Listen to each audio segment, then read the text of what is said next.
알려지지 않는 나라였어서 잘 모르고 뭐 너 어디 나라 사람이야? 그러면 moi je suis coréenne. je suis coréenne, mes parents sont coréens 이러면은 Corée c'est où? tu vois? 맞아. 약간 c'est pas Corée du Nord, Corée du Sud, c'est Corée c'est où?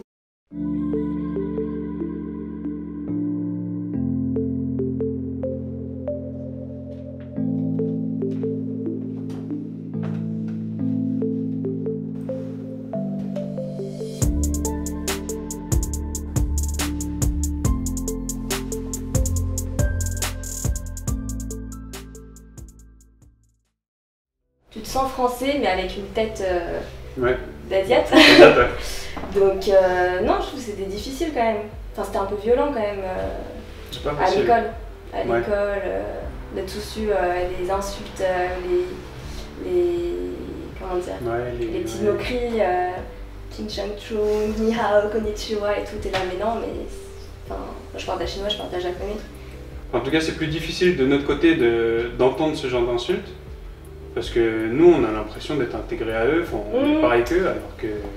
Et tu te sens rejeté par ton propre pays, quoi. Exactement. Ouais. Alors que moi, je me sentais complètement française, sauf parce que j'avais une tête de coréenne, que je pouvais pas être française, quoi, à 100%.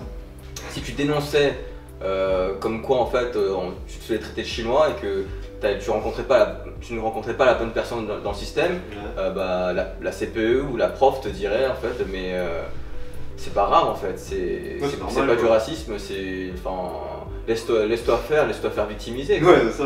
C'était un peu ça. Donc à l'école primaire, au collège et au lycée en fait, puisque j'avais ce côté où je vivais dans le système français, j'essayais de devenir ami avec toutes ces personnes-là en fait, de m'y faire. Mais j'avais commencé à trouver des amis en fait à partir du collège grâce à l'église, à l'école coréenne etc. en fait de trouver des personnes qui ressemblent plus à moi en fait. On peut dire que je suis à moitié intégré dans la société française et non complètement intégré. Même actuellement maintenant, lorsque je rencontre de nouvelles personnes, c'est vraiment juste professionnel et ça va pas plus loin que ça on va dire. Et c'est très rare de trouver de faire connaissance avec de nouvelles personnes où je suis super, où je me sens vraiment très lié et le fait d'être Kyopo, c'est vrai que ça aide. quand tu rencontres un Kyopo, c'est tout de suite beaucoup plus facile. Tu sais qu'il a traversé la même chose que toi en fait au final, plus ou moins. 한때는 이제 프랑스 친구들이랑만 다닐 때가 있었고 그 다음에 한국 사람들이랑만 놀 때가 있었는데 그 양쪽에서도 내가 불편하더라고. 그때 이제 찾게 된 게 2세 친구들을 되게 많이 만났어. 왜냐면 2세 친구들을 만나다 보니까 같은 교포 친구들, 또래 친구들을 만날 때 내가 프랑스인이거나 한국인인 질문을 내 스스로 안 하게 되고 어떤 표현을 하던 가끔 프랑스식이든 한국식이든 그런 편견이나 생각을 안 하고 그냥 내 자체로 봐주니까 너무 편하더라고.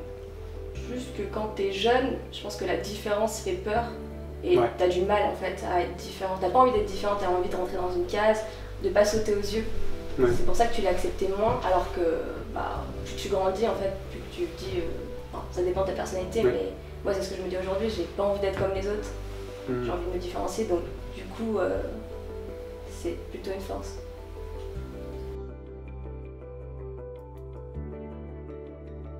C'était en 5e, je suis allé en Corée en fait tout seul. Tout seul? Tout seul, j'étais parti en Corée pour aller voir mon père. Et là-bas en fait, mon père il a remarqué que je savais pas du tout parler coréen. Donc il m'a envoyé dans un Suryonnae qui s'appelait le Songyungwan Yejeol Camp. Wow. Ah mais j'ai fait un truc comme ça aussi. En fait c'était soit ça, soit le Haebyongdae Camp. Ah ouais d'accord. Ils voulaient que j'apprenne à mieux parler coréen et que je connaisse un peu mieux la culture puisque je connaissais rien vraiment. Et là-bas, j'ai rencontré une fille. Et lors de mon retour, j'en avais parlé à mon père. Il a réussi à me trouver son Brody Body. Oh non, c'est l'ancienne ça. C'est un peu le MSN Messenger de l'époque coréen. Oh c'est l'ancienne. On s'est échangé, je pensais qu'il y avait un petit truc et tout. Et on s'est parlé pendant longtemps. Et le truc c'est qu'à un moment, elle me disait, elle était plus jeune que moi, elle faisait Oppa, le Kamuma peut-être.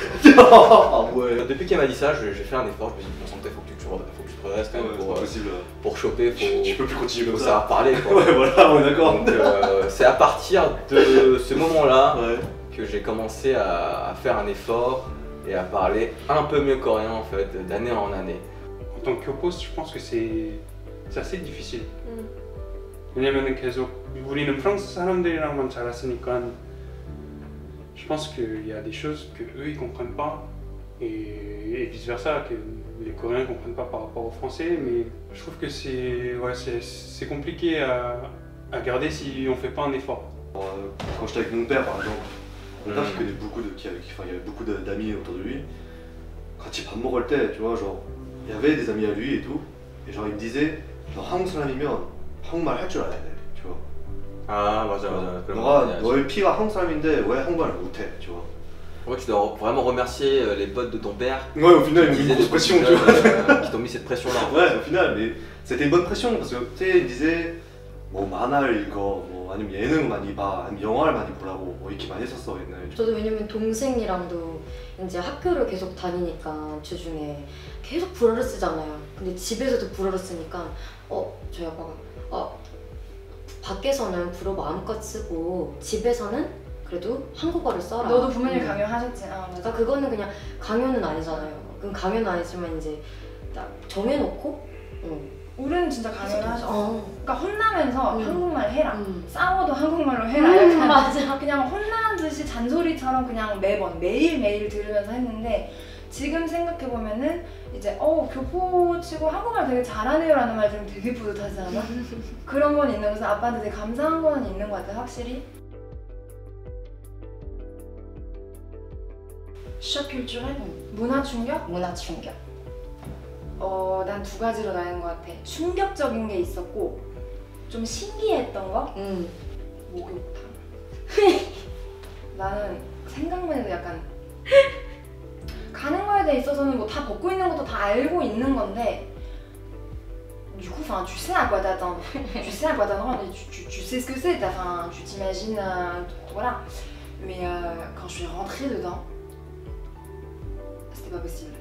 이건 진짜 충격이야. 트라우마티스m. 진짜 나도 너무 공감해. 근데 이거는 적응을 못 할 것 같아. 맞아. 적응할 수 있을 것 같아? 두 번 다시 안 가? 아니, en plus de nature, je suis un peu pudique. Mais c'est marrant, 그게 상상을 하고 알고 갔는데도 물에 들어가서 안 나왔어. je peux pas. 그리고 나중에 또 만약에 갈 기회가 있을 수도 있잖아. 누구랑 갈 거야? T'es sérieux là? 누구랑 갈 거야? 친구랑 갈 거야. 친구도 mais je vais pas l'avoir à poil. Non. 진짜. 목욕탕 non. Franchement non. je peux pas. 너무 신기했던 경험이야. 너무 신세계야 진짜. 근데 제일 놀라웠던 거? 그러니까 충격적인 건 그 환경이 충격적이었던 거고 제일 신기했던 거는 다들 편해 보이는? 그냥 다들 그게 익숙하다는 게 되게 신기했어. Par exemple, 프랑스에서는 par exemple quand tu ouvres une porte, je sais pas, tu rentres dans un resto etc. 뒤에서 사람이 따라오면 tu lui tiens la porte. Après il y en a qui le font pas, mais en général ça se fait en France et c'est on va dire la politesse. 근데 한국엔 난 개인적으로는 quand j'étais petit, j'y suis allé. La dame qui était devant moi, j'étais juste derrière elle, la porte, elle l'a pas tenue quoi. Donc je me suis pris dans la figure. Et ça, je pense, c'est le truc qui m'a marqué, le choc culturel qui m'a marqué entre la France et la Corée. J'étais vachement étonné, tu vois, c'est genre les pétitions par rapport au vu de l'État. Tu sais, en Corée, ils ont instauré comme ça récemment un truc apparemment. Ouais, c'est un site avec le Chongwade où exactement, tu mets une pétition au bout de genre 200 000 signatures, un truc comme ça. L'État est obligé de répondre au bout d'un mois à ta pétition. Il est obligé de te répondre. C'est-à-dire c'est traité et c'est obligé d'être répondu au bout d'un mois, tu vois. Et ça, je trouve ça incroyable, tu vois. En France, tu sais, une pétition, tu sais pas où elle part, tu sais pas où elle finit. Certes, elle est là, tu vois. Certes, ça revendique des choses et ça peut être traité. Mais là, c'est l'État, tu vois, qui prend en charge la chose, tu vois. Là, tu sais déjà où ça va, tu vois. Genre, c'est pas genre, on fait une pétition, on va peut-être l'envoyer à l'État ou on va l'envoyer à un responsable qui va peut-être répondre. C'est pas ça. Là, c'est répondu, tu vois. Ça, c'est vachement incroyable, je trouve, tu vois. C'est des trucs genre. Tu vois, c'est des choses que j'envie, par exemple, tu vois, que j'aimerais bien voir en France à la limite. 나 그것도 있어요. 보안, sécurité, la sécurité. Les gardiens d'immeuble? Non, sécurité 있잖아요. CCTV. CCTV. 맞아, 한국인들 자기 소지품 놓고 화장실 갔다 오고 이러잖아. 맞아. À quel moment tu penses de poser tes affaires personnelles ici? Même quand t'es sur place, ton téléphone il est jamais ici. Non, tu laisses jamais. J'avoue. 근데 맞아, 그건 맞는데 언니는 한국에서 그거를 느꼈다기보다 여기 있을 때 한국 사람들 그냥 가방 이런 데 막 놓고 그냥 핸드폰 이런 데다 그냥 막 놓거나 컴퓨터 이렇게 그냥 화장실을 갈 때 막 이렇게 하는 거 보면은 막 말해주고 싶고 이렇게 하시면 안 돼요. 조심하셔야 돼요 이러고 한국에 있어도 카페나 뭐 식당에서 화장실 갈 때는 항상 내 핸드폰을 들고 가. C'est devenu une habitude. C'est devenu, ouais, c'est normal en fait d'avoir mon téléphone sur moi.